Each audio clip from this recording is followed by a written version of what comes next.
दोबारा इस चैप्टर पर आ गए हैं, चैप्टर नंबर 15। अभी की एनसीईआरटी में अपडेट होकर 12 बन चुका है और हम इस चैप्टर आवाज पूरी है, हम इस चैप्टर के पार्ट 2 पर हैं।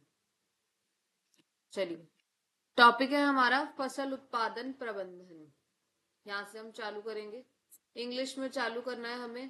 Crop production management in India as in many other agriculture based countries, farming range from small to very very large farms. अगर हम स्मॉल से लार्ज फार्म की तरफ देखें, different farmers thus have more or less land, money, access to information and technology।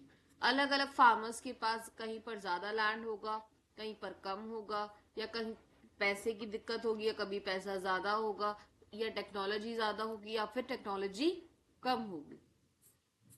In short, it is the money or financial conditions that allow farmers to take up different farming practices। In short, हमें ये बताता है कि हर एक farming practices जो है वो क्या होती है, डिफरेंट होती है, अलग होती है, और एग्रीकल्चर टेक्नोलॉजीज भी क्या होती हैं, अलग होती हैं। देयर इज कोरिलेशन, यहाँ पर एक कोरिलेशन है हायर इनपुट्स और यील्ड्स के बीच में, मतलब मैदानों के बीच में। हम जितना इनपुट दे रहे हैं उनके उनके और उनके मैदानों के बीच में कितना डिफरेंस बिटवीन हमें देखने को मिलता है, वो उन सब चीजों के बीच में क्या है, एक रिलेशन है, यहाँ पर ये बता रहे हैं। Thus farmers purchasing capacity of capacity for input decide for cropping system and production practice। Therefore, production practice can be different at different stages। हमारे पास जो होता है वो प्रोडक्शन कैपेसिटी या प्रोडक्शन प्रैक्टिस जो है वो अलग अलग लेवल्स पर अलग अलग होती है। ठीक है, दे इंक्लूड, इसके अंदर क्या इंक्लूड होता है, नो कॉस्ट प्रोडक्शन, और क्या होता है लो कॉस्ट प्रोडक्शन, और क्या होता है हाई कॉस्ट प्रोडक्शन। अब आपसे पूछा जाए कि प्रोडक्शन प्रैक्टिसेस डिफरेंट लेवल पर कैसी होती हैं, तो बेसिकली कितने लेवल्स में दिखाई जा रही है हमें, 3 लेवल्स में। That is no cost production, low cost production and high cost production. ठीक है, फसल उत्पादन प्रबंधन अन्य कृषि प्रधान देशों के समान भारत में भी कृषि छोटे छोटे खेतों से लेकर बहुत बड़े फार्मों तक होती आई है। इसलिए विभिन्न किसानों के पास पूरी भूमि है।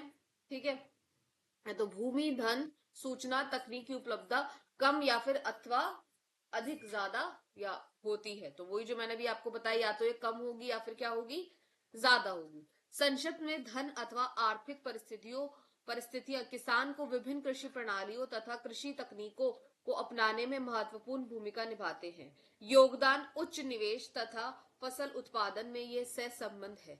इस प्रकार किसान की लागत क्षमता फसल तंत्र तथा उत्पादन प्रणाली का निर्धारण करती है।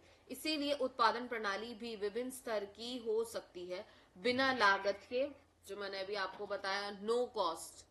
अल्प लागत मतलब लो कॉस्ट, अधिक लागत मतलब हाई कॉस्ट, ज्यादा कॉस्ट। ठीक है, अब इसी के बारे में हम आगे आगे चीजों को पढ़ेंगे। अब हम पहला देखो, इसमें क्या देखेंगे, पोषक प्रबंधन। इसमें ना 4 या 5 आते हैं, मैं आपको 4 या 5 यहाँ पर पॉइंट्स बता देती हूँ, फिर वैसे ही लिखना।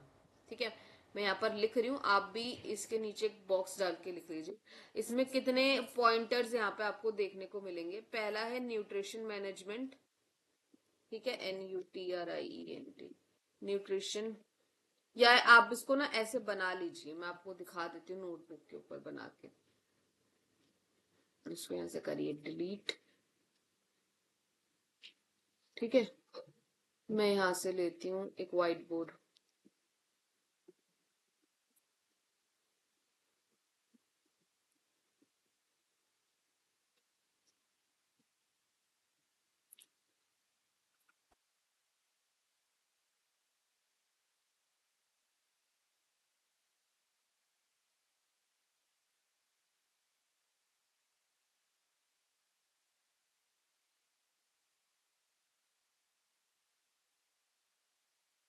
कितने पॉइंट्स हैं चेक करो अपनी अपनी बुक में।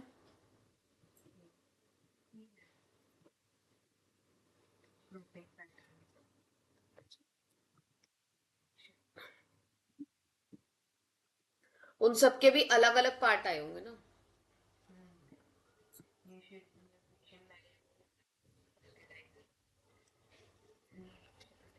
और तो मैं इसी के अंदर आपको बता देती हूँ, है ना, या मैं एक्सेल की शीट पे बता दूं।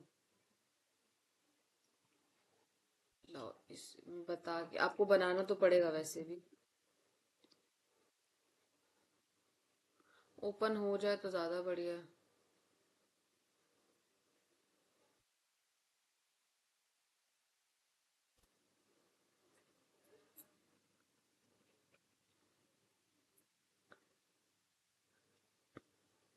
उसमें तो टाइम लग रहा है। जो व्हाइट बोर्ड पहले खुल जाएगा उसी में बना दूंगी भाई मैं। ठीक है, ये खुल गया तो ये ठीक है, ये खुल गया तो ये ठीक है। Start at work please. चलो,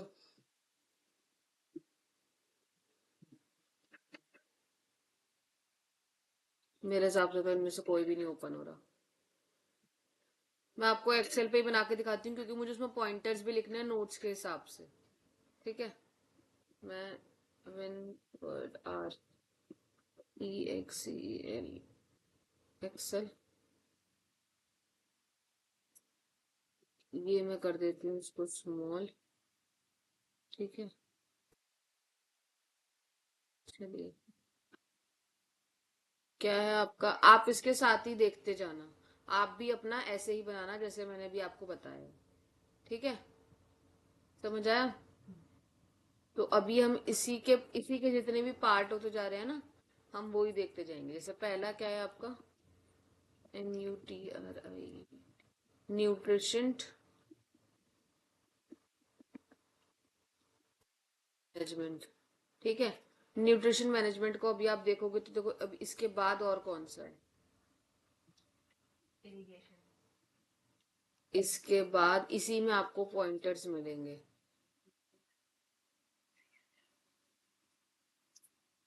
उसको सेव नहीं करती मैं, ऐसे ही बनाती हूँ क्योंकि उसमें ऐसे पता नहीं चलेगा।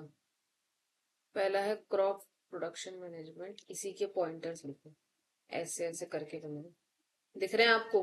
न्यूट्रिशन इन मैनेजमेंट, दूसरा पॉइंट है आपका, बताओ। इसी के अंदर ही है, और फिर न्यूट्रिशन वाले में आपका मैन्योर एंड फर्टिलाइजर्स।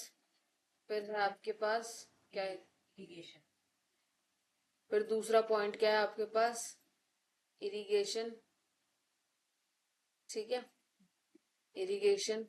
फिर इरिगेशन के अंदर और क्या आ रहा है, वो तो आगे बढ़ जाएगा। थर्ड क्या है आपके पास, क्रॉपिंग पैटर्न्स। तो यहाँ पे क्या आ जाएगा आपके पास, क्रॉपिंग पैटर्न। क्रॉपिंग पैटर्न के अंदर भी क्या है, अलग अलग है। फिर आएगा क्रॉप मैनेजमेंट। मैंने आपको ना ऐसे तीन बताए हैं, अब इन तीनों के पॉइंटर्स आप अलग अलग पेज पर लिख लेना।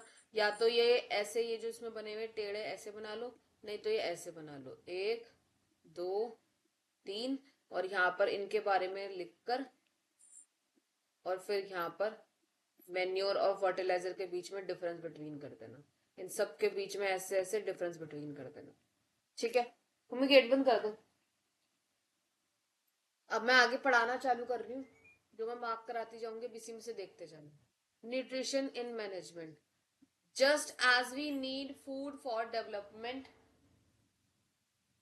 just as we need food for development, growth and well-being, plants also require nutrition for growth, क्योंकि सभी plants को grow करने के लिए क्या चाहिए, nutrition चाहिए। nutrition are supplied to the plants by, कैसे supply होता है, by air, water and soil।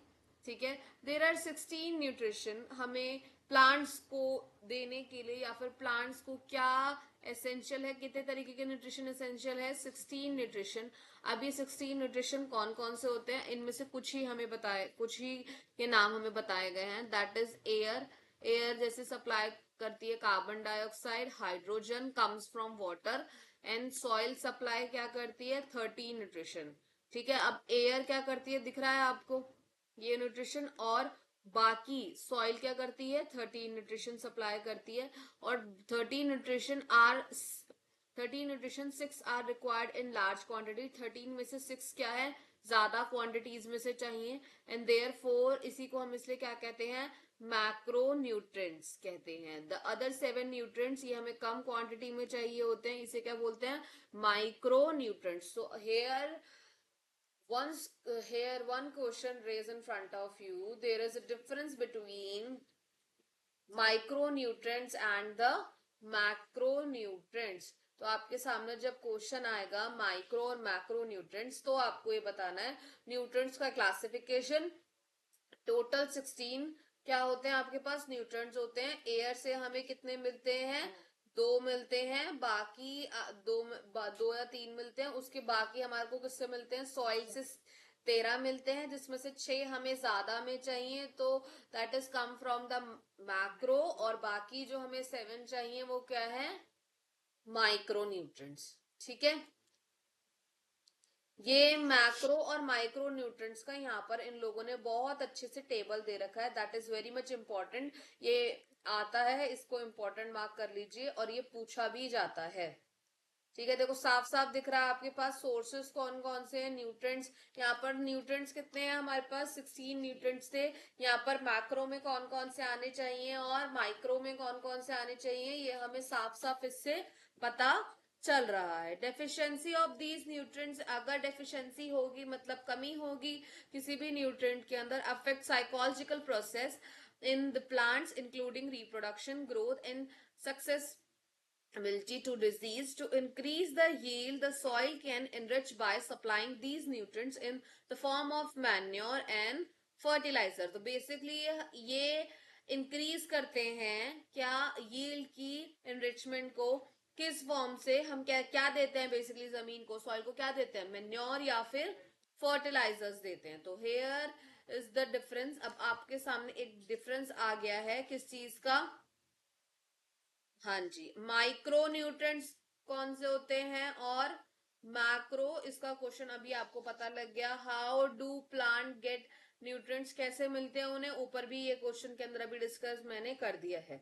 ठीक है, अब हम पढ़ेंगे मेन्योर एंड फर्टिलाइजर्स। चलिए, पोषक प्रबंधन क्या होता है। जैसे हम विकास, वृद्धि तथा स्वस्थ रहने के लिए भोजन की आवश्यकता होती है, जैसे हमें होती है, वैसे ही पौधों को भी वृद्धि के लिए पोषक पदार्थों की आवश्यकता होती है। पौधों को पोषक पदार्थ हवा, पानी तथा मिट्टी से प्राप्त, ये सब चीजें किससे प्राप्त होती है, मिट्टी से। तो अब आपसे पूछ सकते हैं, जो अभी सेकंड क्वेश्चन इंडेक्स में भी आपसे आया था इंग्लिश मीडियम में, कि पौधे अपना पोषक तत्व कैसे प्राप्त करते हैं। तो कैसे प्राप्त करते हैं भैया, हवा, पानी और मिट्टी से प्राप्त करते हैं। तो सेकंड का आंसर अब आपको यहाँ पर मिल गया है। ठीक है, ये मैं भी पहले भी बता चुकी हूँ इंग्लिश मीडियम वालों को, और मैं साथ साथ इंटेक्स के क्वेश्चन भी डिस्कस करती जा रही हूँ। पौधों के लिए अनेक पोषक पदार्थ आवश्यक हैं। इसमें से हमें कितने बताए थे उन्होंने, 16 बताए थे। हवा से कार्बन डाइऑक्साइड, पानी से हाइड्रोजन, ऑक्सीजन से शेष अन्य पोषक पदार्थ, और बाकी जो है हमें मिट्टी से मिल जाते हैं। इन पोषक पदार्थों में कुछ हमें ज्यादा में मिलते हैं, इसीलिए इन्हें वृहद पोषक पदार्थ कहते हैं। शेष पोषक पदार्थ जो कम में मिलते हैं उन्हें क्या बोलते हैं, सूक्ष्म। जो कम होते हैं, छोटे होते हैं, उन्हें क्या कहा जाता है, सूक्ष्म कहा जाता है। इन पोषकों की कमी के कारण पौधों की शारीरिक प्रक्रियाओं सहित जनन, मतलब जो उनकी हाइट है, जो उनका रिप्रोडक्शन है, जो जो उनकी डिजीजेस है, उन सभी पर क्या पड़ता है, प्रभाव पड़ता है। अधिक उत्पादन प्राप्त करने के लिए मिट्टी में खाद तथा उर्वरक के रूप में, एक सेकंड रुको, एक सेकंड रुको।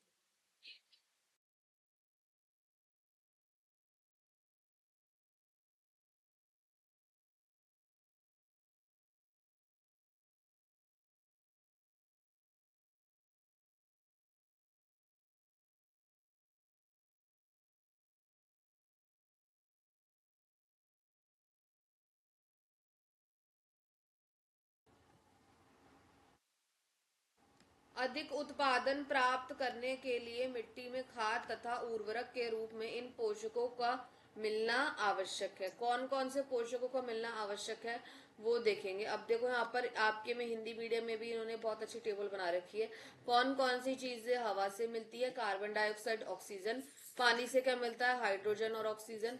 मृदा से क्या मिलता है हमें, दो वृहत पोषक पदार्थ और सूक्ष्म। तो वृहत वाले कौन से हो गए, मैक्रो, ठीक है, और सूक्ष्म वाले कौन से हो गए, माइक्रो, ठीक है।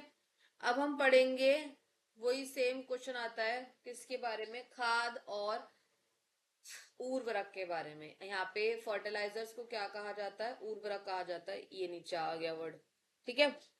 तो अब हम क्या देखेंगे, खाद और उर्वरक में अंतर, ठीक है। आइए, समझ आ रहा है आपको। मेन्योर क्या होता है, मेन्योर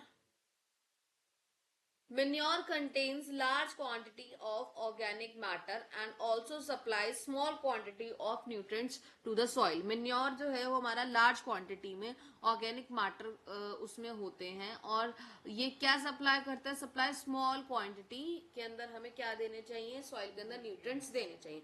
Manure is prepared, अब यहाँ से पॉइंट मार्क करते चलो। Manure is prepared by the decomposition of animal excreta, animal के एक्सक्रीटा से या प्लांट के वेस्ट से बनता है। मेन्योर हेल्प, ये मार्क करते जाना, ये 1.2 गया, ठीक है। फिर सेकंड पॉइंट यहां से मार्क करो, manure help in enriching soil with nutrients and organic matter and increasing soil fertility. पता लग गया, सॉइल फर्टिलिटी को क्या कर देता है, ये इंक्रीज कर देता है। दूसरा पॉइंट खत्म, यहां से मार्क कीजिए तीसरा, the bulk of organic matter in manure help improving soil structure. Soil structure को भी क्या कर देता है, ठीक कर देता है, अच्छा कर देता है। यहाँ से तीसरा पॉइंट लिखिए, this involve increasing the water holding capacity in the Sandy soil. यहाँ से मार्क कीजिए, कौन सा हो गया, चौथा हो गया, ठीक है। ये क्या करता है, वाटर होल्डिंग कैपेसिटी को सैंडी सॉइल, रेत वाली चिकनी मिट्टी होती है उसके अंदर भी अच्छा कर देता है। यहाँ से मार्क कीजिए पांचवा point, in the clay soils that large quantity of organic matter है help in drainage and in avoiding water logging. ये वाला पॉइंट भी मार्क कीजिए। अब नेक्स्ट पे आ जाइए, इन यूजिंग मेन्योर, ये भी मार्क कीजिए, in using manure we use biological waste material. हम बायोलॉजिकल वेस्ट मटेरियल इस्तेमाल करते हैं, which is advantages in protecting, ये प्रोटेक्ट करने के काम, in protecting our environment from excessive use of fertilizer, जिसमें हम फर्टिलाइजर्स का ज्यादा इस्तेमाल ना करें बल्कि क्या करें, नेचुरल चीज का इस्तेमाल करें, ठीक है। अब नेक्स्ट पे आ जाओ, using biological waste is also a way of recycling farm waste, ठीक है। अब biologic based on biological material हम मेन्योर को कैसे क्लासिफाइड करते हैं। सिंपल मेन्योर के कितने पॉइंट्स निकाले अभी आपने, काउंट आउट करो, पहला, दूसरा, तीसरा, चौथा, पांचवा, छठा और लास्ट यूजिंग वाला सातवां। 7 पॉइंट निकाले हैं अभी तक, ठीक है। अब क्लासिफिकेशन पूछे तो क्या क्या होता है, कंपोस्ट एंड वर्मी कंपोस्ट, और होता है हमारा ग्रीन मेन्योर। अब इसमें भी डिफरेंस बिटवीन आता है, what is compost and what is vermicompost. तो पहले देखते हैं, the process in which farm waste material like livestock excreta, जो भी हमारा फार्म का वेस्ट मटेरियल होता है, जैसे हमारा लाइफ स्टॉक एक्सक्रीटा, जैसे काउ डंग मतलब गोबर वगैरह जो हो गए, वेजिटेबल वेस्ट हो गया, एनिमल रिफ्यूज हो गया, डोमेस्टिक वेस्ट हो गया, घर का कचरा हो गया, सीवेज का वेस्ट हो गया, स्ट्रॉज हो गए, वीड्स हो गए, ये सभी जितनी भी चीजें होती हैं, इसको हम क्या करते हैं, डिकम्पोज करते हैं, किसमें, पिट्स में, गड्ढों में, और इसी को क्या कहते हैं, कंपोस्टिंग कहते हैं। समझ आया, एक गड्ढे के अंदर इन सबको रख दिया जाता है और जब तक ये सड़ गल ना जाए, अच्छे से खाद ना बन जाए, मैन्योर ना बन जाए, तब तक ये जो इनकी डिकम्पोजिशन की प्रोसेस होती है, ये क्या कहलाती है, आपकी कंपोस्टिंग कहलाती है। This compost rich in organic matter and nutrients. अब देखिए, compost is also prepared by using earthworms. जब हम इनके अंदर क्या डाल दें, कीड़े डाल दें, क्या डाल दें, कीड़े डाल दे, अर्थवॉर्म्स डाल दे, has to harden process of decomposition of plants and animal refuse. इसी को हम क्या बोलते हैं फिर, वर्मी कंपोस्टिंग कहते हैं। तो द प्रोसेस इज सिमिलर, बस द माइनर जो हमारा माइनर डिफरेंस इज क्या है, बस इसमें हम क्या डालते हैं, कीड़े नहीं तो अर्थवर्म्स, जो मैं आपको बता रही हूँ अर्थवर्म्स हम इसमें डाल देते हैं। ग्रीन मैन्योर क्या होता है, periods to the sowing of crop seeds. Some plants like sun, hemp or guar are are grown in चल नहीं रही क्या ये, चल तो रही है, are grown in, कहाँ गया, grown and the mulch by pluffing them into the soil. Green plants thus into the green manure. green plants किस में बदल जाते हैं, आपके ग्रीन मैन्योर में बदल जाते हैं, जो कि सॉइल को हेल्प करते हैं नाइट्रोजन रिच होने में और फास्फोरस रिच होने में, और इससे ये क्या बन जाते हैं, हमारे मैन्योर की फॉर्मेशन ले लेते हैं। समझ आया? ठीक है, अब नेक्स्ट हम पढ़ते हैं, क्या पढ़ेंगे, fertilizers. Fertilizers are commercially produced by nutrition. Fertilizers को कमर्शियली प्रोड्यूस करा जाता है ताकि प्लांट्स को न्यूट्रिशन मिल सके। फर्टिलाइजर सप्लाई, फर्टिलाइजर्स में क्या क्या देखने को हमें मिलता है, नाइट्रोजन देखने को मिलता है, फॉस्फोरस मिलता है और पोटाशियम मिलता है। There are use to ensure good vegetative growth. यहाँ पर अच्छी वेजिटेटिव ग्रोथ के लिए इसको इंश्योर करा जाता है, जैसे leaves, branches and flower, giving rise to healthy plants. हमें ये बोला जाता है कि फर्टिलाइजर्स डालने से आपके जो प्लांट्स हैं वो बहुत ज्यादा क्या हो जाएंगे, हेल्दी हो जाएंगे। Fertilizers are the factor in their yields of high costing farming. Basically किसका फैक्टर है, हाई कॉस्टिंग फार्मिंग का, क्योंकि फर्टिलाइजर्स क्या होते हैं, कंपनीज देती हैं और वो आपको फ्री में देंगी नहीं, हाई कॉस्ट पर देंगी। ठीक है, fertilizer should be applied carefully, ये हमें केयरफुली अप्लाई करना चाहिए। एंड किसके हिसाब से करना चाहिए, प्रॉपर डोज के हिसाब से करना चाहिए, टाइम के हिसाब से करना चाहिए, प्रॉपर ऑब्जर्विंग प्रिपरेशन करके करना चाहिए। पोस्ट एप्लीकेशन प्रिकॉशंस हमें ध्यान से रखने चाहिए। For example, sometimes fertilizer get washed away due to excessive irrigation. कभी कभी एक्सेसिव इरिगेशन भी खराब करके क्या हो गया, बेसिकली हटा देता है। This excess fertilizer leads the water pollution. Basically वो आपके पानी में मिल जाएगा और इससे क्या होगा, वाटर पॉल्यूशन होगा। Also we have seen in the previous chapter, हमने प्रीवियस चैप्टर में देखा है, कॉन्टिन्यूस यूज ऑफ फर्टिलाइजर्स। अगर हम फर्टिलाइजर्स का कंटिन्यूस यूज करें in an area can destroy soil fertility, तो उस एरिया के अंदर सॉइल की फर्टिलिटी को वो क्या कर देता है, डिस्ट्रॉय कर देता है। Because the organic matter in the soil is not replenished and micronutrients organism जो है वो अभी भी कहीं ना कहीं मिट्टी में रह जाते हैं, और फर्टिलाइजर्स वही न्यूट्रिएंट्स वो लेते हैं और मिट्टी से क्या हो जाती है, खराब हो जाती है। शॉर्ट टर्म बेनिफिट के लिए फर्टिलाइजर्स अच्छे हैं, बट लॉन्ग टर्म बेनिफिट्स इनसे नहीं होता। बेसिकली यहाँ पर ना हमें बोला जाता है कि आप ना इसका ऑप्टिमम यूज कीजिए क्रॉप्स के अंदर। हाँ, कोशिश यही करो जितना इस ठीक तरीके से इस्तेमाल कर सकते हो उतना अच्छा है। ठीक है, अब हम हिंदी में पढ़ते हैं इसके बारे में। अब देखिए क्या होता है, खाद, जो हमने अभी क्या पढ़ा, मैन्योर पढ़ा था। खाद में कार्बनिक पदार्थ की मात्रा अधिक होती है तथा यह मिट्टी को अल्प मात्रा में पोषक प्रदान करते हैं। यहाँ से पहला पॉइंट हो गया करते हैं तक। ठीक है, खाद को जंतुओं के अपशिष्ट तथा पौधों के कचरे के अपघटन से तैयार किया जाता है।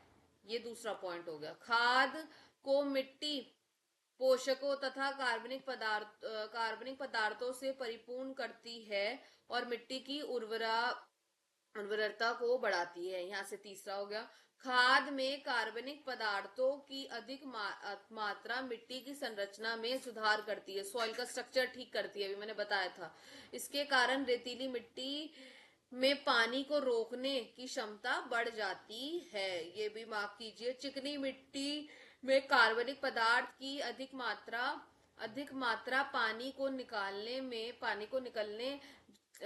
में सहायता करती है, जिससे पानी एकत्रित नहीं होता है।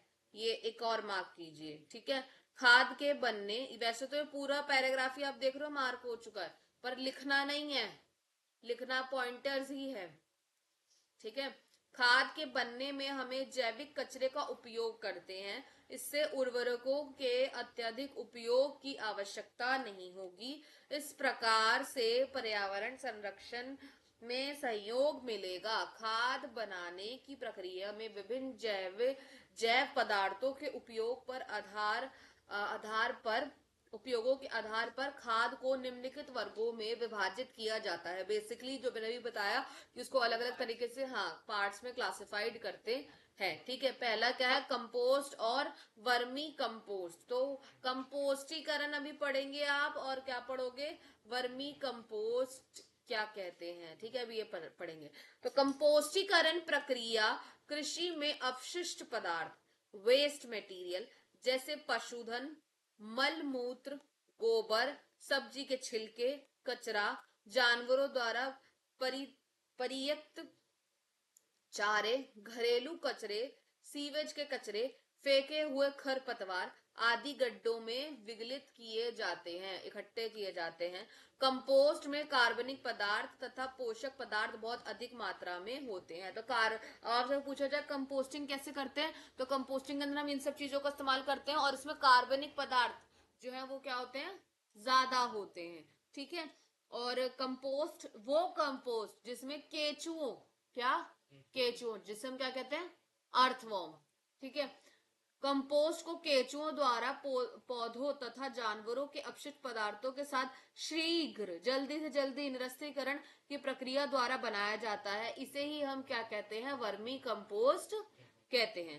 हरी खाद क्या होती है, फसल उगाने से पहले खेतों में कुछ पौधे जैसे पटसन, मूंग और गवार, अभी मैंने इंग्लिश में भी बताए थे ये, आदि उगा देते हैं। तत्पश्चात उन पर हल चलाकर खेती की मिट्टी में उन्हें मिला दिया जाता है। ये पौधे हरी खाद में परिवर्तित हो जाते हैं, जो मिट्टी में नाइट्रोजन और फास्फोरस की जो भी रिक्वायरमेंट्स होती हैं, या फिर जो भी उनकी जरूरत है, उसे क्या करते हैं, ये पूरा करते हैं। तो बेसिकली हरी खाद क्या होती है, क्रॉप्स को ग्रो करने से पहले, ग्रीन मैन्योर क्या होता है, क्रॉप्स को ग्रो करने से पहले उनमें ये क्या कर दिया जाता है, पहले उगा दिया जाता है, ताकि बाद में जब हम उन्हें क्या करें, प्लफिंग करें, जब हम उनके अंदर खेती हल चलाएं, या खेती के दौरान हम उसको क्या कर दे, हरी खाद उसे परिवर्तित कर दें। ठीक है, अब हम क्या पढ़ेंगे, उर्वरक पढ़ेंगे। फर्टिलाइजर्स मैंने आपको पढ़ा दिया था ना, नहीं, उसका एक लास्ट और बचा है। Organic farming is a system with minimal or no use chemical fertiliser. Organic farming क्या कहती है कि आप फर्टिलाइजर्स का, केमिकल्स का, ठीक है, हर्बिसाइड्स का, पेस्टिसाइड्स का, या तो मिनिमल, मिनिमल मतलब क्या होता है, कम से कम, या फिर नो यूज का मतलब क्या होता है, बिल्कुल करो ही मत यूज, ऐसे यूज करो। विद मैक्सिमम इनपुट ऑफ, अब सबसे ज्यादा इनपुट किसका रखो, ऑर्गेनिक मैन्योर का। रिसाइकल फार्म वेस्ट आप उसे करो। बायो एजेंट्स को अपने यहाँ पर रखो, ब्लू ग्रीन एल्गी को रखो। बायो फर्टिलाइजर्स को रखो, जैसे कि नीम की लीव्स हो गई, टर्मरिक, हल्दी हो गया स्पेशली। बायो पेस्टिसाइड्स के अंदर with the healthy cropping system, mixed farming को आप देखोगे, इंटर क्रॉपिंग को देखेंगे, क्रॉप रोटेशन को देखेंगे। ये सब चीजें आप ध्यान में रखो। ठीक, ये वो होते हैं जो बायोलॉजिकल बनाए जाते हैं, जिसमें केमिकल्स का इस्तेमाल नहीं होता। कीटनाशक, खेतों के अंदर या फिर फार्मिंग करते वक्त क्रॉप्स के अंदर कीड़े लग जाते हैं ना, उसे लिए डालते हैं। These cropping systems are control these cropping systems are beneficial in insect, pest, weed control beside providing the nutrition। ठीक है, अब हम इसको हिंदी में देखते हैं। उर्वरक क्या होता है, दोबारा देखते हैं। ठीक है, उर्वरक व्यवसायिक रूप में तैयार पादप पोषक है। उर्वरक में देखो नाइट्रोजन, फास्फोरस, पोटेशियम प्रदान करते हैं। इनके उपयोग से अच्छी कायिक वृद्धि, पत्ती, शाखा, फूल आदि आते हैं, और स्वास्थ्य पौधों में ये प्राप्त की जाती है। अधिक उत्पादन के लिए उर्वरक का ज्यादा से ज्यादा मिल जाए हमें क्रॉप्स, उसके लिए हम किसका इस्तेमाल करते हैं, उर्वरक मतलब फर्टिलाइजर्स का इस्तेमाल करते हैं। परंतु ये आर्थिक दृष्टि से बहुत ज्यादा महंगा पड़ता है, होता है। उर्वरक का उपयोग बड़े ध्यान से करना चाहिए, क्योंकि उसके सदुपयोग के लिए इसकी खुराक, उचित मात्रा, उचित समय, उर्वरक देने से पहले, उर्वरक देने के बाद की सावधानियों को आपको अपनाना चाहिए। उदाहरण के लिए कभी कभी उर्वरक अधिक सिंचाई के कारण पानी में बह जाता है। जब हम ज्यादा इरिगेशन करते हैं तो पानी के अंदर जो केमिकल है वो हमारा बह जाता है, और पौधे उसका पूरा अवशोषण नहीं कर पाते, पूरा एब्जॉर्ब नहीं कर पाते हैं। उर्वरक की यह अधिक मात्रा जल को प्रदूषित करने का कारण होती है। जैसे कि हमने पिछले अध्याय में पढ़ा है, उर्वरक का सतत प्रयोग मिट्टी की उर्वरता को घटाता है, क्योंकि कार्बनिक पदार्थ की पुनः पूर्ति नहीं हो पाती है। इससे सूक्ष्म जीव और भूमिगत जीवों का जीवन चक्र अवरुद्ध हो जाता है। जो उनका लाइफ साइकिल है वो क्या हो जाता है, रुक जाता है। उर्वरक के उपयोग द्वारा फसल का अधिक उत्पादन कम से कम समय में प्राप्त हो सकता है, परंतु यह मृदा की उर्वरता को कुछ समय पश्चात हानि पहुंचाते हैं, जबकि खाद का जो है वो ऐसा कोई सिस्टम नहीं है, ये लंबे समय तक चल सकता है। कार्बनिक खेती करने की वह पद्धति, अब कार्बनिक खेती क्या होती है, अभी जो मैंने आपको बताया, कार्बनिक खेती खेती करने की वह पद्धति है जिसमें रासायनिक उर्वरक, पीड़कनाशी, शाकनाशी का उपयोग बहुत कम से कम या बिल्कुल नहीं किया जाता। जो मैंने भी आपको बताया कि मिनिमल यूज करो या फिर यूज ना ही करो, ठीक है। इससे इस पद्धति में अधिकाधिक कार्बनिक खाद, कृषि अपशिष्ट का पुनः चक्रण, जैविक कारक जैसे नील हरित शैवाल, ब्लू ग्रीन एल्गी जिसे कहा जाता है, का संवर्धन जैविक उर्वरक बनाने में प्रयोग किया जाता है। नीम की पत्तियां तथा हल्दी का विशेष रूप से जैव कीटनाशकों के रूप में खाद संग्रहण में प्रयोग किया जाता है। कुशल फसलीकरण पद्धति के लिए मिश्रित खेती, अंतर फसलीकरण तथा फसल चक्र की आवश्यकता होती है। ये फसल तंत्र कीट, पीड़क, खरपतवार को नियंत्रित करते हैं। अब पूछा जा सकता है कि आपसे कौन नियंत्रित करते हैं, तो कीट, पीड़क और खरपतवार, ठीक है। और क्या देते हैं, पोषक तत्व भी प्रदान करते हैं। अब नेक्स्ट हम क्या पढ़ेंगे, सिंचाई, ठीक है। अब सिंचाई मतलब इरिगेशन किन किन जगहों से करते हैं, मतलब पानी का सिस्टम हम किन किन जगहों से और अच्छे से देख सकते हैं। Most agriculture in India is rain fade, that is the success of crop in most areas depend on timely monsoon and sufficient rainfall spread through most of growing seasons. Hence, poor monsoon cause crops failure. Ensuring that the crops get water at the right stage during their growing season can increase the expected yields of any crop. Therefore, many measures are used to bring more and more agriculture in land under irrigation. तो हम यहाँ पर क्या देखते हैं कि ज्यादा से ज्यादा जितना भी हमें जो बारिश का पानी मिलता है उससे इंडिया के अंदर बहुत सारी जगहों पर क्या होता है, क्रॉपिंग होती है, फार्मिंग होती है। और पुअर मॉनसून ही हमारा कहीं ना कहीं क्रॉप फेलियर का एक बहुत बड़ा कारण होता है। इसलिए हम इरिगेशन के या पानी के जो क्रॉप्स को फुलफिल करते हैं, मतलब बेसिकली क्रॉप प्रोडक्शन के लिए फुलफिल रिक्वायरमेंट है हमारा वाटर, तो हम उसको इरिगेशन लैंड, जितनी भी जगह पर इरिगेशन लैंड, क्या मतलब होता है, इरिगेशन लैंड का मतलब जहां पर जरूरी है ना, वहां पर क्या क्या चीजों में हमें किस किस फॉर्म में हमें चाहिए होता है वो देखेंगे। India has a wide variety of water resources. India के पास एक बहुत बड़ी वेराइटी है वाटर रिसोर्सेज की, जहां पर हमें बहुत अलग अलग तरीके के क्लाइमेट देखने को मिलते हैं, उनकी कंडीशंस अलग होती हैं, उनका इरिगेशन डिफरेंट सिस्टम होता है, और अडॉप्ट करते हैं हम अलग अलग तरीके का सप्लाई सिस्टम किसका, वाटर का। ये अलग अलग वाटर रिसोर्सेज के ऊपर डिपेंड करता है। इसमें हमारे वेल्स आते हैं, कैनाल्स आते हैं, रिवर्स आते हैं और टैंक आते हैं। पहले हम वेल के बारे में देखते हैं। There are two types of well, दो तरीके के कुएं होते हैं, एक होता है डग वेल और एक होता है ट्यूब वेल। डग वेल क्या होता है, dug well is water collected form of water bearing सतारता। ट्यूब वेल क्या होता है, tube well can water from deeper satatra. From these wells water is lifted by the pump for irrigation. देखो मैं आपको दोनों ही दिखाती हूँ। डग वेल क्या होता है, देखो डग वेल वर्सेस, और क्या बोला है, डग वेल वर्सेस ट्यूबवेल। देखो इमेजेस, देखिए यहां भी आपको क्या देखने को मिलेगा, ये तो है आपका डग वेल, ठीक है। मैं आपको एक एक करके इसमें से दिखा देती हूँ। ये आपका डग वेल है, ठीक है। कितनी नीचे तक अगर आप देखोगे, तो कितने नीचे तक इन्होंने क्या कर रखा है, गड्ढा खोद रखा है। हाँ ऐसे कह सकते हो आप, ठीक है। और अब दूसरा हम देखते हैं क्या था हमारा, ट्यूबवेल। ट्यूबवेल तो सबने देखा होगा, ठीक है। ये रे जी ट्यूबवेल, दिख गए। बड़ा सारा गड्ढा बना देते हैं, पाइप वहाँ मोटर लगा देते हैं और पंपिंग से नीचे से पानी खींचते हैं और बच्चे उसको स्विमिंग पूल बना के नहा रहे होते हैं। पर वो पानी बेसिकली कहाँ जा रहा होता है, खेतों में जा रहा होता है, ठीक है। नेक्स्ट आ जाओ, कैनाल्स। कैनाल्स भी बता के दिखाऊं अब। Canals, this is usually N elaborate and extensive irrigation system. ये बहुत, हाँ। In this system canals receive water from the more reservoirs. पानी कहाँ से लेते हैं, रिजर्वर से। रिजर्वर्स क्या होते हैं, जहां पानी को इकट्ठा करके रखा जाता है, या फिर नदियों से लेते हैं।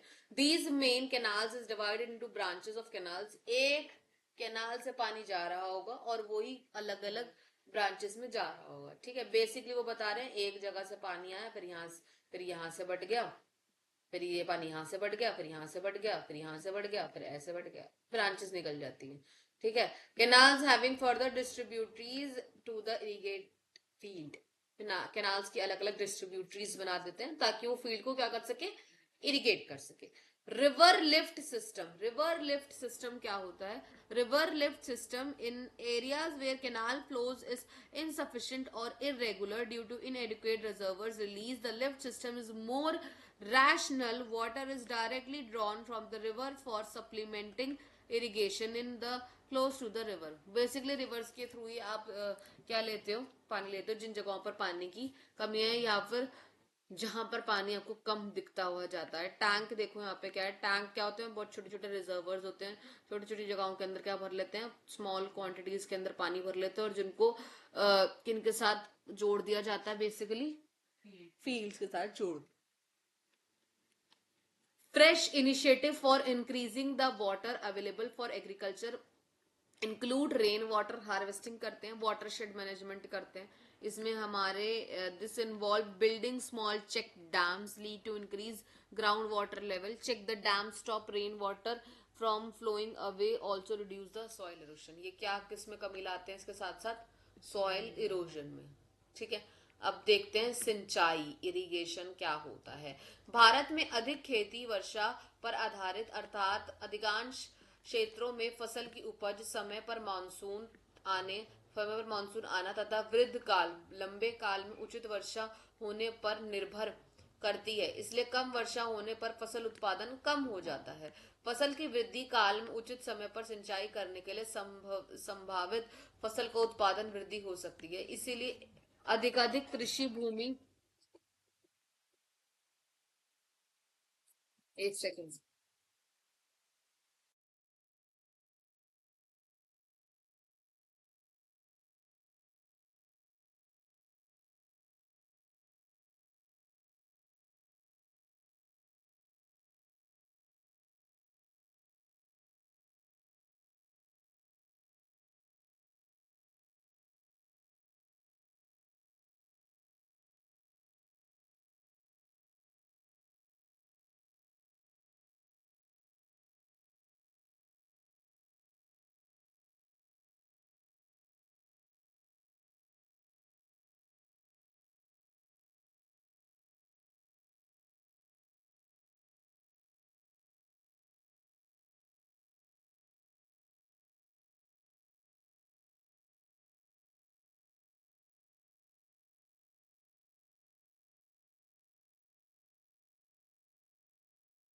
ठीक है, तो अभी हम क्या देखते हैं, इसलिए अधिकाधिक कृषि भूमि को संचित करने के लिए बहुत से उपाय किए जाते हैं, ठीक है। इसके नीचे वाला कहाँ गया, हाँ। भारत में अनेक पानी के स्रोत हैं, विभिन्न प्रकार की जलवायु है, यह भी हमने देखा। इन परिस्थितियों में विभिन्न प्रकार की सिंचाई की विधियां पानी के स्रोत की उपलब्धता के आधार पर अपनाई जाती हैं। इन स्रोतों में क्या क्या चीजें आती हैं, कुएं, नहर, नदियां, तालाब आते हैं। कुएं क्या होते हैं, कुएं बेसिकली दो प्रकार के होते हैं। खुदे हुए कुएं और दूसरे होते हैं नलकूप। खुदे हुए कुएं जो मैंने अभी आपको बताया डग वेल्स, ठीक है, और फिर नलकूप मतलब ट्यूबवेल्स। खुदे हुए कुएं द्वारा भूमिगत जल स्तर में पानी को एकत्र किया जाता है। ग्राउंड वाटर के अंदर हम क्या करते हैं, पानी को एकत्रित करते हैं। नलकूप मतलब ट्यूबवेल्स में पानी गहरे जल स्तर से निकाला जाता है, वहां से निकाला जाता है, और इन कुओं से सिंचाई के लिए एक पंप द्वारा इन सबको क्या करा जाता है, निकाल लिया जाता है। नहरें जो मैंने अभी आपको बताया, ठीक है, यह सिंचाई का एक बहुत विस्तृत तथा व्यापक तंत्र है। इसमें पानी का एक या अधिक जलाशय अथवा नदियों से आता है। मुख्य नहरें शाखाएं से निकलती हैं जो विभाजित होकर खेतों में पहुंच जाती हैं। एक नहर होती है, उसमें से एक लाइन चली गई, दूसरी लाइन चली गई, फिर तीसरी लाइन चली गई, उसी मतलब एक दूसरे से कनेक्टेड होती हैं, जो आगे जाके खेतों के अंदर चली जाती हैं और अपना अपना जो भी जहां जहां पर पानी चाहिए वहां जाती हैं। नदी जल उठाव प्रणाली, नदी में से जल लेने वाली प्रणाली है बेसिकली। जिन क्षेत्रों में जलाशय, जहां जल है, जल से कम पानी मिलने के कारण नहरों का बहाव अनियमित अथवा अपर्याप्त होता है, वहां जल उठाव प्रणाली अधिक उपयोगी रहती है। नदियों के किनारे स्थित खेतों में सिंचाई करने के लिए नदियों से सीधे ही पानी निकाला जाता है, कि डायरेक्ट वहां से पानी लेते हैं। फिर तालाब तो पता है, छोटे छोटे जलाशयों के अंदर बहते हुए तालाब से पानी निकालते हैं।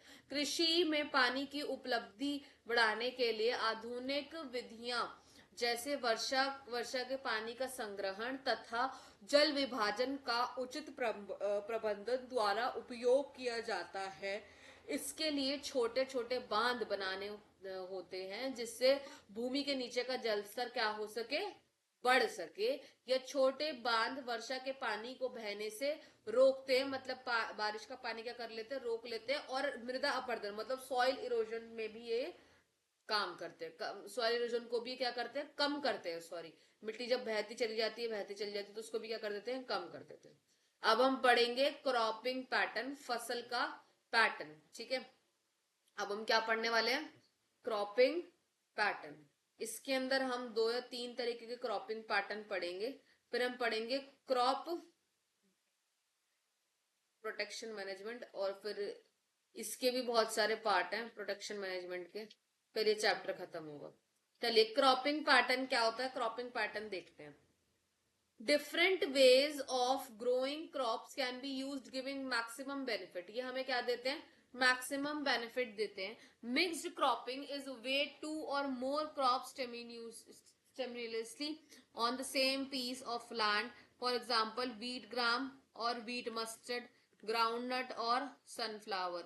This reduce risk and gives some insurance against failure one crop the of the other crop. ये बता रहे हैं हमें कि अगर हम मिक्स्ड क्रॉपिंग करें, एक से ज्यादा क्रॉप करें सेम लैंड के ऊपर, तो हम ये मान सकते हैं कि अगर हमारी एक फसल खराब हो गई तो हमारी दूसरी है, हमने स्टॉक, हाँ पैसे जमा कर रखे हैं, ठीक है।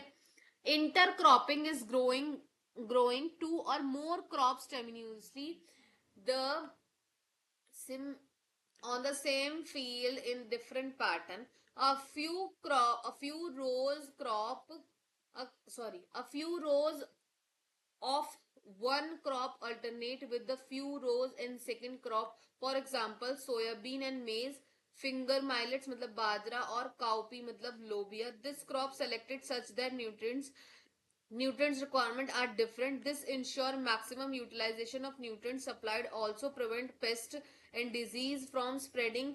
देखो ये क्या बोल रहे हैं कि आप एक जगह पर ना क्रॉपिंग पैटर्न इन्होंने बताया है कि कैसा कैसा होता है, तो ये क्या होता है, इंटर क्रॉपिंग होता है। क्या होता है ये, इंटर क्रॉपिंग होता है। अब इंटर क्रॉपिंग का पैटर्न आप देखो नीचे क्या करा है, इन्होंने एक जगह लगा लिए, एक 2 रो के अंदर अलग क्रॉप लगा ली, 2 रो के अंदर अलग लगा ली, 2 रो के अंदर अलग लगा ली। अब वो डिपेंड करता है कि आप कौन सी क्रॉप लगाओ, वो सीजन के हिसाब से डिपेंड करता है, और क्रॉप कौन सी चीज आप लगाना चाहते हो। ऐसा नहीं होगा ना कि आपने अगर चावल की खेती करना चाह रहे हो तो उसके साथ में आप राजमा उगा लो या गोभी उगा लो, ऐसा नहीं होता, क्योंकि चावल को ज्यादा पानी चाहिए। हो सकता है गोभी या बाजरा को इतना पानी नहीं चाहिए, तो उसका मतलब तुम्हारे गोभी गोभी बाजरा गेहूं गोभी गए और चावल भी गई, ठीक है। तो अब यहाँ पर हम देखेंगे, इसीलिए इसे क्या कहा जाता है, क्रॉप रोटेशन। क्रॉप रोटेशन क्या होता है, जब हम एक पीस ऑफ लैंड से क्रॉप हटा करके दूसरी जगह, जैसे क्लास रोटेशन में क्या होता है, हम यहाँ वाला बच्चा हटा करके नेक्स्ट टाइम यहाँ बैठता है, फिर यहाँ वाला यहाँ नेक्स्ट पे बैठता है, ये वाला यहाँ, और जो लास्ट में होता है वो सबसे क्या आ जाता है, आगे आ जाता है, सबसे ऊपर आ जाता है। ऐसे ही यहाँ पर भी होता है, ठीक है। Depending upon duration crop rotation is done for different crop combination, अलग अलग कॉम्बिनेशन के साथ होता है। The availability of moisture and irrigation facility decide, ये डिसाइड करता है कि क्रॉप कल्टीवेटेड किसके बाद कौन सी होगी, क्योंकि आपको पता नहीं है ना भाई कौन सी क्रॉप कैसी है ना। तुम अलग सी कोई क्रॉप ग्रो करना चाहो, उसके साथ वो सीजन ही ना हो, फिर क्या कर लोगे। If crop rotation is done properly, अगर ये हो जाता है, 2 से 3 क्रॉप अच्छे से एक साल के अंदर ग्रो कर जाती है गुड हार्वेस्टिंग में, ठीक है। अब हम ये पढ़ेंगे फसल का पैटर्न हिंदी में। अधिक लाभ प्राप्त करने के लिए फसल उगाने की विभिन्न विधियों का उपयोग कर सकते हैं। मिश्रित फसल में 2 अथवा 2 से अधिक फसलों को एक साथ खेत में उगाया जाता है। जैसे गेहूं और चना को इकट्ठे उगा सकते हैं, गेहूं और सरसों को इकट्ठे उगा सकते हैं, मूंगफली और सूरजमुखी को इकट्ठे उगा सकते हैं। इससे हानि होने की कम संभावना होती है, क्योंकि अगर एक फसल नष्ट भी हो जाती है तो पता रहता है कि हम दूसरी वाली पे ठीक रहेंगे, डिपेंडेंट रहते हैं। अंतरा फसलीकरण, वही मैंने अभी आपको बताया, इंटर क्रॉपिंग क्या होता है, अंतरा फसलीकरण में 2 या 2 से अधिक फसलों को एक साथ ही खेती में एक पैटर्न के अंदर निर्दिष्ट पैटर्न में उगा दिया जाता है। कुछ पंक्तियों में एक प्रकार की फसल करी जाती है तथा उनके एकांतर में स्थित दूसरी पंक्ति में दूसरी लाइन के अंदर दूसरी फसल की जाती है। ये कैसे हो सकता है, जैसे सोयाबीन मक्का एक साथ लगा दिया हमने, बाजरा और लोबिया एक साथ लगा दिया। यहाँ पर आ जाओ पैटर्न के ऊपर, इससे पता लग जाएगा। ये देखो यही बता रहे हैं यहाँ पर, ये पीछे 15.2 पे, और ये 2 अलग अलग, इसी को क्या कहते हैं, अंतरा फसलीकरण। मिल गया है। किसी खेती में क्रमवार पूर्व नियोजित कार्यक्रम के अनुसार विभिन्न फसलों के उगाने को फसल चक्र कहते हैं। माफ कीजिए, से फसल चक्र किसे कहते हैं। परिपक्वन काल, मतलब जब फसल जो है वो अच्छे से पक जाए, अच्छे से ग्रो हो जाए, काल के आधार पर विभिन्न फसल सम्मिश्रण के लिए फसल चक्र अपनाया जाता है। एक कटाई के बाद कौन सी फसल उगानी चाहिए, ये हमें कैसे पता लगेगा, ये नमी तथा सिंचाई, मतलब मॉइस्चर या फिर इरिगेशन के ऊपर ही डिपेंड करता है। यदि फसल चक्र उचित ढंग से अपनाया जाए तो एक वर्ष में 2 या 3 फसल जो है वो अच्छे से उत्पादन की जा सकती है, ठीक है। अब हम पढ़ेंगे फसल सुरक्षा प्रबंधन, क्रॉप प्रोटेक्शन मैनेजमेंट, ठीक है, कि हमें कैसे क्रॉप प्रोटेक्शन मैनेजमेंट करना चाहिए। फिर crop protection management I think is the last, है ना, मतलब इसी के सब पार्ट हो जाएंगे ना, फिर हिसाब से तो लास्ट ही टॉपिक है ना, कोई नहीं। क्रॉप प्रोटेक्शन मैनेजमेंट देखिए क्या होता है। Field crops are infested by a large number of weeds, insects, pests, disease. If weeds and pests are not controlled at the appropriate time, अगर weeds और pest को आपने एक सही टाइम आने पर अच्छे से कंट्रोल नहीं किया, then they can damage the crop, तभी आपकी क्रॉप को क्या कर देंगे, डैमेज कर देंगे। सो क्रॉप्स को डैमेज कर देंगे so much that the most crop is lost, और आधे से ज्यादा क्रॉप जो है वो आपकी क्या हो जाएगी, खत्म हो जाएगी या खराब हो जाएगी। वीड्स क्या होते हैं, अनवांटेड प्लांट्स को वीड कहते हैं, वो पौधे जिन्हें हम उगाना नहीं चाहते और अपना उग जाते हैं, ठीक है। In the cultivated field for example, देखो उन्होंने क्या बोला है, जिंथियम, जिसे क्या कहते हैं, गोखरू, पार्थियम, गजार घास, साइपर्निस, रोटनडिस, मोथा, they complete for food and space and light, ये उग जाते हैं, ठीक है। ये पूरे फूड और स्पेस के साथ उग जाते हैं। Weed take up nutrients and reduce the growth of crop. Weeds क्या काम करते हैं, न्यूट्रिएंट्स पूरा लेते हैं और फसल को ग्रो करने की जो उनकी कैपेबिलिटी उसे क्या कर देते हैं, कम कर देते हैं। तो वीड्स अच्छे हैं हमारे लिए, नहीं, वो बेकार है, ठीक है। Therefore, removals of weed from cultivated fields during the early stages of crop growth is essential for good harvest, ठीक है। अच्छा हार्वेस्ट के लिए हम ये देखते हैं, देखिए, generally insect and pest attack the plant in 3 ways. यहां से पूछ सकते हैं कितने तरीकों से ये जो है वो क्या करते हैं, अटैक करते हैं। They cut the root stem and leaf, ये क्या करेंगे, रूट स्टेम या लीफ को क्या कर देंगे, कट कर देंगे, खत्म कर देंगे, खराब कर देंगे। They suck the cell sap from various parts of the plant, ये सक करते हैं सेल सैप को, अभी मैं आगे बताती हूँ, ठीक है। और ये अलग अलग पार्ट के हिस्सों से सक करते हैं ये सब चीजें, मतलब डंडियां देखोगे प्लांट्स की, वो they bore into stem and fruits, और कभी कभी ये कहाँ चले जाते हैं, कहाँ पे देखने को मिलते हैं हमें, डंडी में भी मिलते हैं, स्टेम में भी मिलते हैं, और फ्रूट में भी कीड़े देखने को आपको मिले। Thus they thus affect the health of crop and reduce the yield. Disease in plants are also caused by the pathogens. किस वजह से होती है डिजीज प्लांट्स में, पाइथोजेंस की वजह से होती है, such as bacteria, fungi and viruses. These pathogens can be present in and transmitted through the soil, water and air. कैसे प्रेजेंट, या तो प्रेजेंट होते हैं या फिर किसके थ्रू आए होते हैं, सॉइल के थ्रू, वाटर के थ्रू या फिर एयर के through. Weeds, insect and disease can control by various methods, हम इसे अलग अलग मेथड से क्या कर सकते हैं, कंट्रोल कर सकते हैं। One of the most common method is the use of pesticides, हम पेस्टिसाइड्स ले लें, कीटनाशक, कीड़े तो मिटाने हैं ना, तो कीटनाशक का इस्तेमाल कर सकते हैं। विच इंक्लूड हर्बिसाइड, हर्बिसाइड्स का इस्तेमाल कर सकते हैं, इंसेक्टिसाइड्स का इस्तेमाल कर सकते हैं, फंगीसाइड, फंगस लग जाए तो fungicides. These chemicals are spread on the crop plant और यूज फॉर ट्रीटिंग सीड्स और सॉइल। जब क्रॉप उग जाती है तब हम क्या करते हैं, एज अ स्प्रे हम उसके ऊपर ये छिड़क सकते हैं, स्प्रेड कर सकते हैं। However, excessive use of these chemicals create problems since they can poisonous to many plants। ये बहुत सारे, अगर आप इसको ज्यादा डाल दोगे तो ये पॉइजनस भी होते हैं प्लांट्स के लिए, एनिमल्स के लिए भी होते हैं, और ऑल्सो द एनवायरमेंट भी होते हैं। Weed control method include mechanical removal, इसके अंदर आप एक मैकेनिकल रिमूवल भी आता है। Preventing method such as proper seed beds preparation, आपको कैसे देखना चाहिए कि आप कैसे बचा सकते हो जो भी सीड बेड होता है। सीड बेड क्या होता है, जब भी आप एक फसल के अंदर, जब भी आप एक क्रॉप के अंदर जब बीज डाल रहे होते हो तो बेसिकली वो क्या बन जाता है, एक सीड बेड बन जाता है, क्योंकि चारों तरफ आप सीड डालते हो, तो उसे एक पैटर्न में डालो।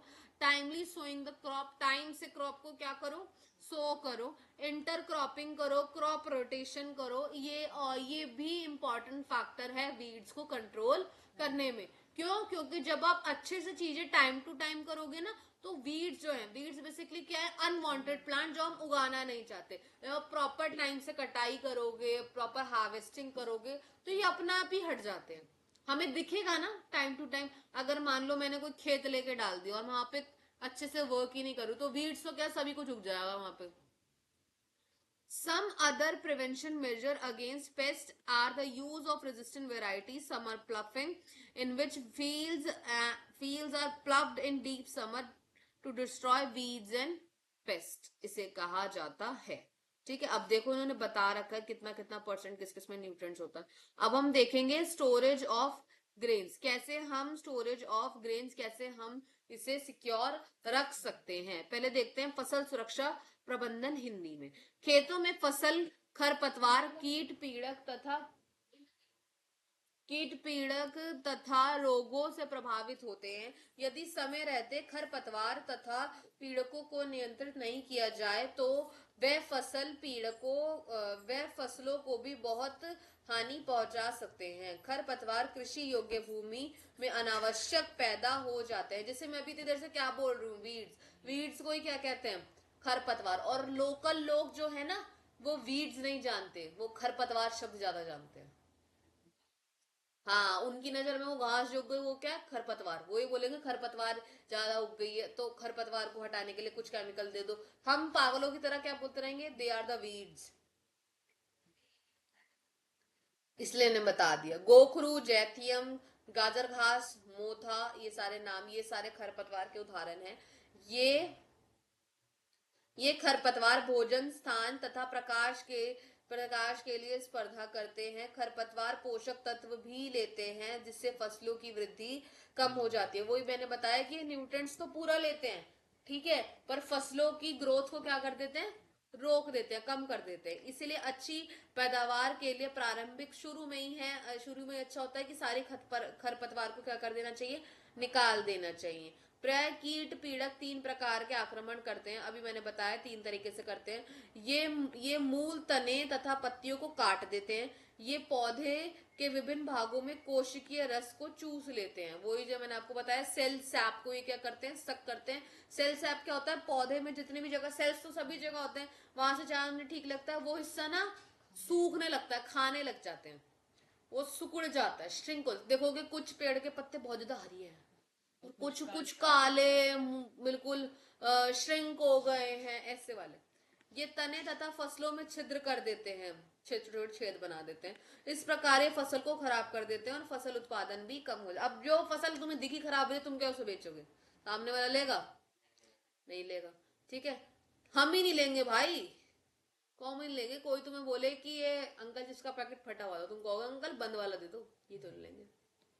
भले ही ठीक पैकेट हो, भी 5 सेकंड पहले फटा हो, ना हो उसमें, तो भी नहीं लेते। तो भी नहीं लेंगे। सील गया होगा अंकल, हमें थोड़ी पता है। पौधों में रोग बैक्टीरिया, कवक, वायरस जैसे रोग कारक द्वारा होते हैं। ये मिट्टी, पानी, हवा में उपस्थित रहते हैं, इनके माध्यम से भी ये फैलते हैं, जो मैंने अभी आपको बताया। खरपतवार कीट तथा रोगों पर नियंत्रण कई विधियों द्वारा किया जा सकता है। इसमें से एक सर्वाधिक प्रचलित विधि पीड़कनाशी रसायन का उपयोग करते हैं। इसके अंतर्गत पीड़कनाशी के अंतर्गत शाकनाशी, कीटनाशी, कवकनाशी, फंगस के लिए फंगीसाइड, पेस्ट के लिए पेस्टिसाइड, इंसेक्ट के लिए इंसेक्टिसाइड्स।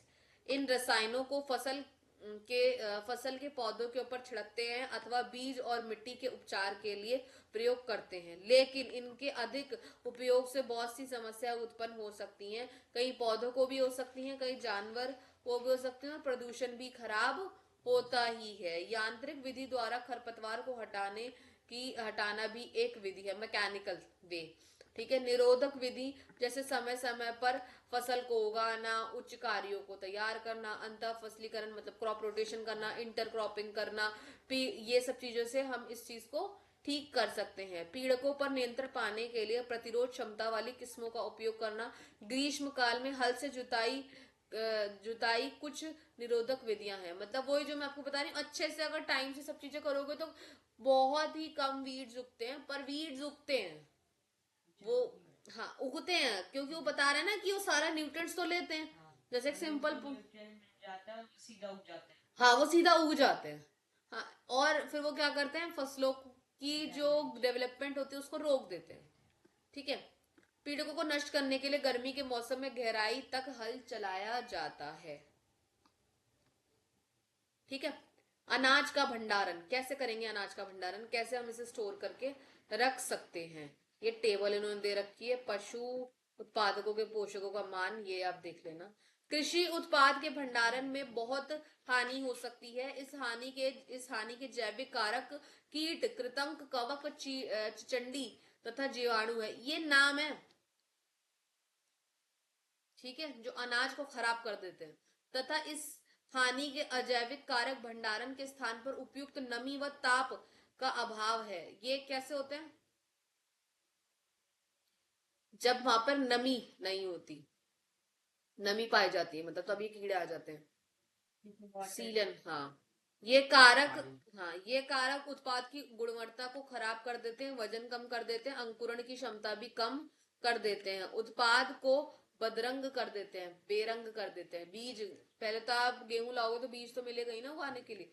यह सब लक्षण बाजार में उत्पाद की कीमत को भी गिरा देता है। इन कारक, अब वही मैं आपको बता रही हूँ, एक चावल जो जैसे मेरे घर में आता है इंडिया गेट बासमती, ठीक है। अब तो अब आप इंडिया गेट बासमती देखोगे इतना बड़ा चावल है, ठीक है। ये भी फसल में उगाया जा रहा है। एक चावल आया इतना सा, किनकी किनकी भी खाया है हमने, ऐसा नहीं है कि हम बहुत बड़े लोग हैं, किनकी भी खाते हैं, ठीक है। तो वो इतना चावल है। मैं आपको क्या बताना चाह रही हूँ इससे, फर्क में आपको एक 30 रुपए वाला भी आता है भाई, ठीक है। मैं आपको फर्क क्या बता रही हूँ यहाँ पर, कि क्वालिटी का फर्क है। तो उनके स्टोरेज के ऊपर तो पड़ेगा पड़ेगा, अगर स्टोरेज के अंदर ही उनके सीड्स को अच्छे से ध्यान नहीं रखा गया, तो जब वो क्रॉप रहा तो वो भी खराब ही प्रोडक्शन नहीं मिलेगा। सही इन कारकों पर नियंत्रण पाने के लिए उचित उपचार भंडारण का प्रबंधन होना चाहिए। निरोधक तथा नियंत्रण विधियों का उपयोग भंडारण करने से पहले किया जाता है। इन विधियों के भंडारण से पहले उत्पाद को निरंतर सफाई, अच्छी तरह से सफाई करना चाहिए, उनको सुखाना चाहिए, धूप लगानी चाहिए, धूमक मतलब फिग्मेंटेशन का प्रयोग करना चाहिए, जिससे जो ये कीड़े वगैरह है जो स्टोरेज हाउस में लग जाते हैं वो क्या है, मर जाए, ठीक है। Storage of grains, storage losses in agricultural produce can very high, factor responsible biotic, insects, mediants, fungi, mites, bacteria. Abiotic के अंदर क्या होता है, मॉइस्चर और टेम्परेचर, इसका एक बहुत बड़ा कारण है। ये कारण बताए हैं, या तो ये कीड़े वगैरह लग जाएंगे या फिर नमी के चक्कर में ये खराब हो जाएगा। और ऐसा प्रोडक्शन कोई आप लेने जाओगे, अगर आपको गलती से बाजार से चीनी जो आप लेने जाओ उसमें ही थोड़ी थोड़ी गीली गीली चीनी आ जाए ना, उसी में आपकी हम लोग की एस्टेज होती है, हमारे घर पे भी आई है एक दो बार, हम भी उसे वापस भिजवा देते हैं, है ना। हम नहीं बोलते ना अरे भैया गीली चीनी दे दी, वो थोड़ी बोलेगा अरे मैडम कोई नहीं, चीनी तो चीनी है, मीठी है, इस्तेमाल कर लो। हम बोलेंगे ना, जो पैसे पूरे ले रहे हो तो सही से दो। These factors cause degradation in quality, loss in weight, poor germinability, discoloration of produce, all leading poor marketability। ये क्या बोल रहे हैं, ये सब चीजों पर इफेक्ट डालता है। These factors can control by proper treatment and by systematic management of warehouses. Prevent and control measure used before grains are stored for future use. They include strict cleaning of produce before storage, proper drying produce first in sunlight and then shade, pigmentation। मतलब वही बता रहे हैं कि आप उसको अच्छे से धो, धूप में सुखाओ ताकि ये सब चीजें ना लगे, ठीक है। फिर आप जब उन्हें स्टोरेज में ग्रेन्स को रखो तो आप उसके अंदर भी फिग्मेशन आप उसके ऊपर स्प्रेड कर दो, केमिकल स्प्रेड कर दो ताकि उससे वो बचा रहे, क्वालिटी अच्छी रहे। नीम की पत्तियां रख दो, जो जो चीजें आपको पता है वो कर दो ताकि आपका प्रोडक्शन अच्छा हो। हाँ, ठीक है। अब यहाँ पे फिर यही वापस क्वेश्चन आ जाते हैं, ये आप करोगे। अब नेक्स्ट है आपका एनिमल हस्बेंड्री। एनिमल हस्बेंड्री पढ़ते हैं, ठीक है। फिर नेक्स्ट आएगा आपका पशुपालन। पशुपालन के बाद आएगा पशु कृषि। एनिमल हस्बेंड्री क्या होता है, animal husbandry is a scientific management of animal stock, animal livestock. ये एक साइंटिफिक मैनेजमेंट है लिवली स्टॉक का। It include various aspect such as feeding, जिसमें फीडिंग भी आता है, ब्रीडिंग भी आता है, और डिजीज को कंट्रोल करना भी आता है। Animal based farming, animal based farming में क्या क्या आता है, कैटल, गोट, शीप, पोल्ट्री, ये सभी हम पढ़ेंगे अभी। एज द पॉपुलेशन इंक्रीज, जैसे जैसे पॉपुलेशन बढ़ती जा रही है वैसे वैसे लिविंग स्टैंडर्ड बढ़ता जा रहा है, और लोगों की अंडे की, दूध की, मीट की डिमांड भी बढ़ रही है ना। ऑल्सो ऐसा तो नहीं ना, जो बच्चा बचपन में एक अंडा खाता था वो बचपन से लेके आगे 10-20 साल तक भी बचपन में जिएगा, नहीं, थोड़ा तो बड़ा होगा भाई। अब एक अंडे की खुराक 2 अंडे की होगी नहीं होगी, है ना। Growing awareness of the need for human treatment of livestock has brought new limitations। अब एक नई तरीके से हम इसे देखेंगे, ठीक है। और इसी के साथ हम इसको जो चीजें प्रोडक्शन में इम्प्रूव करनी चाहिए हम उसे इम्प्रूव करने के लिए भी अभी इसको आगे देखते हैं, ठीक है। अब चलिए देखते हैं, मैं आपको उसमें से पढ़ा देती हूँ। पशुपालन, पशुधन के प्रबंधन को ही पशुपालन कहते हैं। इसके अंतर्गत बहुत से कार्य जैसे भोजन देना, प्रजनन, रोगों पर नियंत्रित करना आता है। जनसंख्या वृद्धि तथा रहन सहन के स्तर में वृद्धि होने के कारण अंडे, दूध तथा मांस की खपत भी बढ़ रही है। पशुधन के लिए मानवीय व्यवहार के प्रति होने के कारण पशुधन खेती में नई परेशानियां भी आ गई हैं, इसलिए पशुधन उत्पादन बढ़ाने व उसमें सुधार की आवश्यकता है। ठीक है, अब हम यही पढ़ेंगे। अब पहला क्या है आपका, पशु कृषि। ठीक है, पशु कृषि है। फिर है आपका कुक्कुट मुर्गी पालन, ठीक है, जिसमें हम अंडे वगैरह देखेंगे, चिकन वगैरह देखेंगे। फिर हम देखेंगे समुद्री मत्स्य की मछली पालन देखेंगे। ठीक है, मत्स्य इसे मत्स्य पालन में ही देखेंगे अलग अलग मछली। मधुमक्खी पालन बी कीपिंग देखेंगे। ठीक है, और फिर ये चैप्टर हो जाएगा आपका खत्म। ठीक है, यहां से हम पढ़ेंगे कल।